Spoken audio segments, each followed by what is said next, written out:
और चलिए 8 बजे की बुलेटिन की शुरुआत 18 ब्रेकिंग के साथ। पहली ब्रेकिंग, बेंगलुरु कोर्ट की तरफ से कांग्रेस को बड़ा झटका लगा है। कोर्ट ने अपने आदेश में कांग्रेस और उसकी भारत जोड़ो यात्रा का ट्विटर हैंडल ब्लॉक करने के लिए कहा है। दरअसल कांग्रेस के खिलाफ कॉपीराइट एक्ट के तहत शिकायत दर्ज हुई थी। केजीएफ के मेकर्स ने आरोप लगाया था कि कांग्रेस ने भारत जोड़ो यात्रा के लिए जो मार्केटिंग वीडियोस तैयार किए हैं उसमें उनके फिल्म के गानों का इस्तेमाल हुआ।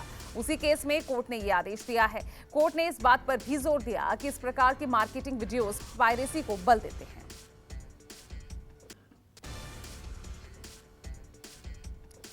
रुक कर लेते हैं दूसरी ब्रेकिंग का। तेलंगाना के बाद सोमवार को कांग्रेस की भारत जोड़ो यात्रा की महाराष्ट्र में एंट्री हो गई। महाराष्ट्र के नांदेड़ पहुंचने के बाद राहुल गांधी के साथ कांग्रेस नेताओं ने एकता मशाल यात्रा निकाली। इस दौरान राहुल गांधी के साथ हजारों की संख्या में कार्यकर्ता भी मौजूद रहे।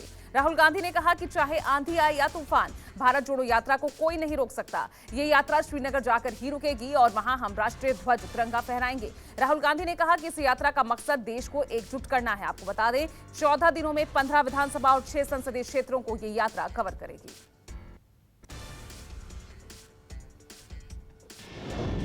तीसरी ब्रेकिंग, हिमाचल में चुनाव से पहले कांग्रेस को तगड़ा झटका लगा। मुख्यमंत्री जयराम ठाकुर और बीजेपी के राष्ट्रीय उपाध्यक्ष सौदान सिंह की उपस्थिति में सोमवार को कांग्रेस के 26 कार्यकर्ताओं ने बीजेपी का दामन थाम लिया। मुख्यमंत्री जयराम ठाकुर ने कहा कि बीजेपी परिवार में इन सभी ऊर्जावान कार्यकर्ताओं का हार्दिक स्वागत, अभिनंदन है। बीजेपी की ऐतिहासिक जीत के लिए एकजुटता के साथ काम करें। वहीं कांग्रेस की तरफ से फिलहाल इस मामले को लेकर कोई टिप्पणी नहीं की गई है। हालांकि इसे कांग्रेस के लिए बड़े नुकसान के तौर पर देखा जा रहा है।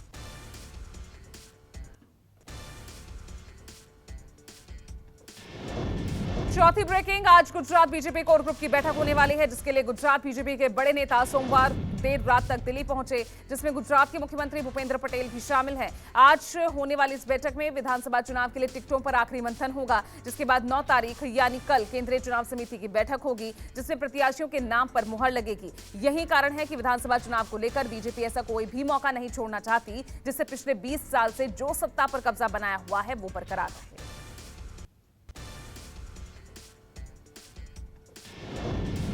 रुक कर लेते हैं अगली ब्रेकिंग का। सोमवार को एआईएमआईएम चीफ असदुद्दीन ओवैसी गुजरात दौरे पर पहुंचे। इस बीच जिस वंदे भारत ट्रेन में वो सफर कर रहे थे उस पर कुछ अज्ञात लोगों ने पथराव किया, जिसमें ट्रेन का शीशा क्षतिग्रस्त हुआ है। इसकी जानकारी खुद ओवैसी के पार्टी के नेता वारिस पठान ने ट्वीट करते हुए दी। उन्होंने दावा किया कि कुछ अज्ञात लोगों ने ट्रेन पर जोर से पत्थर मारकर शीशा तोड़ दिया। वारिस पठान ने इस पोस्ट के साथ कुछ तस्वीरें भी साझा की, जिसमें ट्रेन के शीशे में पत्थर लगने से क्रैक का दावा किया गया है।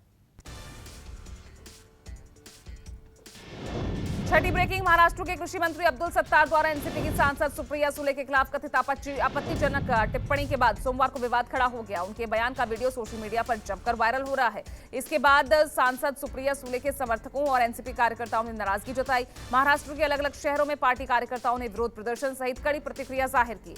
सुप्रिया सुले के समर्थकों ने बड़ी संख्या में अब्दुल सत्तार के आवास के बाहर जमकर विरोध प्रदर्शन, नारेबाजी और तोड़फोड़ की।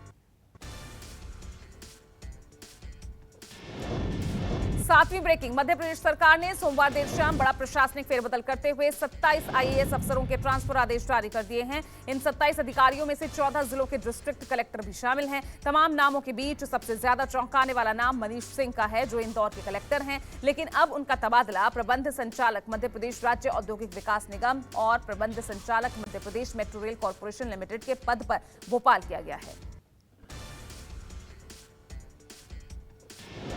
8वीं ब्रेकिंग, हिमाचल प्रदेश में चुनाव प्रचार को लेकर यूपी के मुख्यमंत्री योगी आदित्यनाथ प्रदेश के कांगड़ा, कुल्लू और शिमला में आज जनसभाएं करेंगे। सीएम योगी के साथ साथ केंद्रीय मंत्री नितिन गडकरी भी आज हिमाचल के तंबा के भरमौन विधानसभा में जनसभा को संबोधित करेंगे।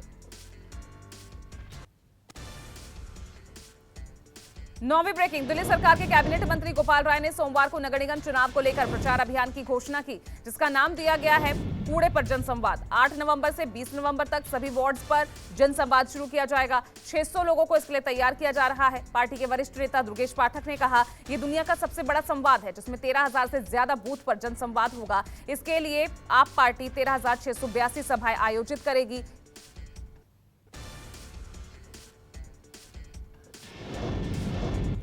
10वीं ब्रेकिंग, प्रधानमंत्री नरेंद्र मोदी आज शाम 4:30 बजे वीडियो कॉन्फ्रेंसिंग के माध्यम से भारत की अध्यक्षता में हो रहे G20 की बैठक के लोगो, थीम और वेबसाइट का अनावरण करेंगे। प्रधानमंत्री के दृष्टिकोण से निर्देशित भारत की विदेश नीति वैश्विक मंच पर नेतृत्व की भूमिका निभाने की दृष्टि से उभर रही है। अगली ब्रेकिंग, प्रधानमंत्री नरेंद्र मोदी ने पहले सिख गुरु नानक देव की 553वीं जयंती के उपलक्ष्य में आयोजित एक समारोह में हिस्सा लिया और लोगों को प्रकाश पर्व की शुभकामनाएं दी। इस मौके पर पीएम मोदी ने यह भी कहा कि विभाजन में हमारे पंजाब के लोगों ने देश के लोगों ने जो बलिदान दिया है उसकी स्मृति में देश ने विभाजन विभीषिका स्मृति दिवस की शुरुआत भी की है। 12वीं ब्रेकिंग, जमीन घोटाला और मनी लॉन्ड्रिंग मामले में ईडी ने बड़ी कार्रवाई की है। ईडी ने मुख्तार अंसारी के साले आतिफ रजा को गिरफ्तार किया है। इससे पहले ईडी मुख्तार अंसारी के बेटे अब्बास अंसारी को भी गिरफ्तार कर चुकी है। जानकारी के मुताबिक मनी लॉन्ड्रिंग के मामले में ईडी ने 3 अवैध संपत्तियों की जांच की थी।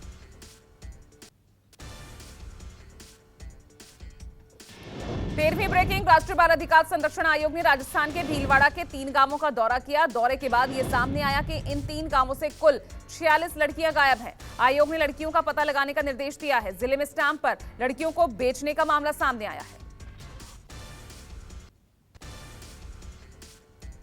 और रुक कर लेते हैं अगली ब्रेकिंग का। पार्टी संयोजक केजरीवाल आज जूनागढ़, केशोद और मांगरौल में रोड शो करेंगे। चुनाव को देखते हुए पिछले कुछ दिनों में अरविंद केजरीवाल गुजरात का कई बार दौरा कर चुके हैं। साथ ही चुनाव में जीत दर्ज करने के लिए जनता से लोक लुभावन वायदे भी कर रहे हैं। 15वीं ब्रेकिंग का रुख कर लेते हैं। भारतीय कप्तान रोहित शर्मा को प्रैक्टिस के दौरान चोट लगी है। बताया जा रहा है कि रोहित को हाथ में चोट लगने की खबर है, लेकिन फिर भी रोहित नेट्स में प्रैक्टिस करते नजर आए। आपको बता दें 10 नवंबर को भारत का इंग्लैंड से सेमीफाइनल का मुकाबला होना है।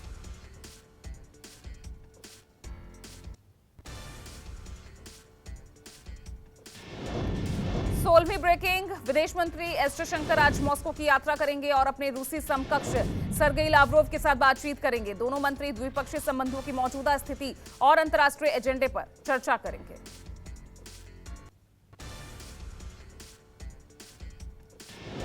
17वीं ब्रेकिंग, देश में इस साल का आखिरी चंद्र ग्रहण आज होगा। कार्तिक पूर्णिमा के दिन लगने वाला ये चंद्र ग्रहण पूर्ण चंद्र ग्रहण होगा।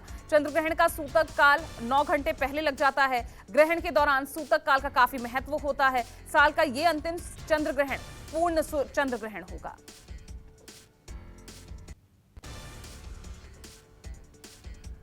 और 18वीं ब्रेकिंग, पाकिस्तान के सुप्रीम कोर्ट ने पंजाब प्रांत के पुलिस महानिरीक्षक को निर्देश दिया कि पूर्व प्रधानमंत्री इमरान खान पर हुए हमले के मामले में 24 घंटे के भीतर एफआईआर दर्ज की जाए। पाकिस्तानी अखबार डॉन की रिपोर्ट के मुताबिक प्रधान न्यायाधीश उमर अता बंदियाल ने कहा कि अगर एफआईआर दर्ज नहीं की गई तो शीर्ष अदालत स्वतः संज्ञान लेगी।